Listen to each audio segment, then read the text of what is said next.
All right, explorers, we hope you're well rested because today we're jumping into the magic of Costa Rica. Buckle up, it's going to be amazing. Did you know Costa Rica abolished its military in 1948? Yes, that means that Costa Rica hasn't had a national army since 1948 and have successfully managed to stay peaceful for over 75 years. Did you know Costa Rica has the highest literacy rate in Central America? In fact, with its literacy rate at 97.8%, Costa Rica is one of the world's most literate countries. Hola, my name is Ana Lucia and I live in a small town in Costa Rica. Here, school starts at 7 a.m. and ends at 1 p.m. Uniforms are mandatory in both public and private schools. In Costa Rica, public high schools, educación secundaria, typically split the school day into a morning shift and an afternoon shift. In many highly populated areas of Costa Rica, high schools often operate on a two-shift system. This is a common practice to accommodate the large number of students, with some attending in the morning and others in the afternoon. The morning shift, turno matutino, is usually from 7 a.m. to 12:30 or 1 p.m., and the afternoon shift, turno vespertino, is usually from 12:30 p.m. to 5:30 or 6 p.m. In rural or smaller communities, there's often just one morning session. At school, we learn about the environment and how to protect it. We even have a garden where we grow lettuce, tomatoes, and herbs. After class, I help my little brother with homework, and then we ride bikes through the village. In Costa Rica, we say Pura Vida. It means pure life, and it's how we say hello, goodbye, or just everything's good. Now tell me, where is Costa Rica located? Costa Rica is a small country in North America. Specifically, Costa Rica is located in Central America. It is bordered by Nicaragua to the north and Panama to the south. Where does the name Costa Rica come from?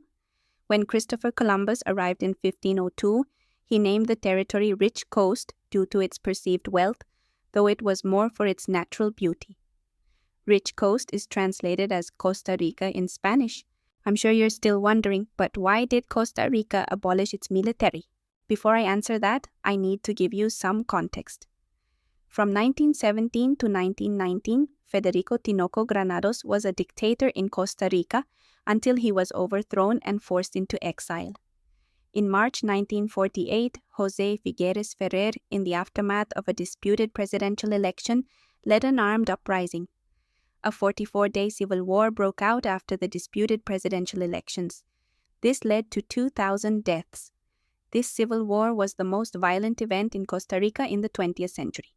After the war, José Figueres Ferrer and his rebel forces seized power and formed a temporary government called the Junta Fundadora de la Segunda República. Instead of holding on to power through violence, José Figueres made a radical move. In December 1948, he declared the abolition of the military. This was later written into the Constitution in 1949. The army is a thing of the past, he said. Costa Rica will not have a military, but it will have schools. The government redirected military funding into education, healthcare, and environmental protection. This decision laid the groundwork for Costa Rica's high literacy rate, strong public institutions, and long-term stability. Here in Costa Rica, education is free and required, even in remote villages. When the military was abolished, Costa Rica used that money to build free public schools and hospitals. Costa Rica also has one of the best healthcare systems in Latin America. Even rural towns often have small clinics, and many people travel there for medical tourism. Did you know that Costa Rica is one of the greenest countries on earth? Most of Costa Rica's electricity comes from renewable sources like rivers, volcanoes, and wind. In some years, they've gone more than 300 days without using fossil fuels. Did you know that Costa Rica is home to over 500,000 species? About 5% of the world's biodiversity? Did you know that Costa Rica has over 25% of its land area protected as either a national park or wildlife reserve? This is the largest percentage of territory protected out of any other country in the world, considering Costa Rica's small size. The nickname for Costa Ricans is Ticos and Ticas. This is because of the habit in Spanish of using the diminutive, and that at a much higher rate than most other Spanish-speaking countries. For example, perro, dog, will be known as perrito, little dog, no matter how big it is. A coffee, cafe, will be known as a cafecito, little coffee, momentico, a little moment, rapidito, super quick, poquitico, a little bit, and so on.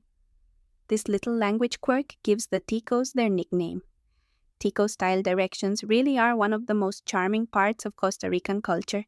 This is because street names are rarely used. It's like getting around with a mix of GPS and grandma's memory. Even official mail often uses descriptions like, from the Red Bridge, 200 meters south, greenhouse with white gate, or by the old gas station, where the mango tree used to be. This system is called direcciones a lo Tico, Tico-style directions, and it's as much cultural as it is practical. Did you know that Pura Vida isn't just a phrase?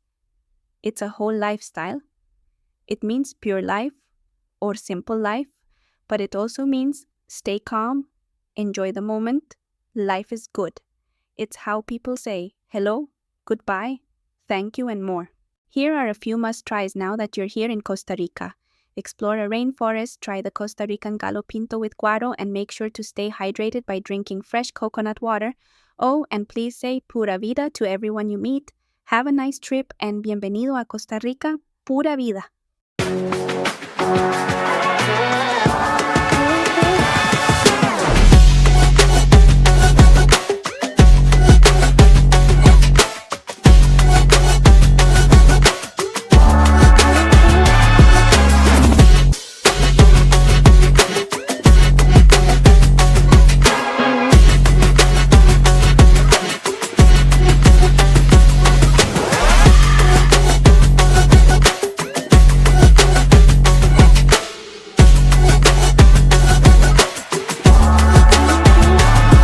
My goodness!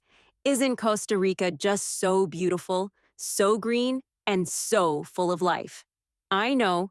You probably need a minute to take it all in.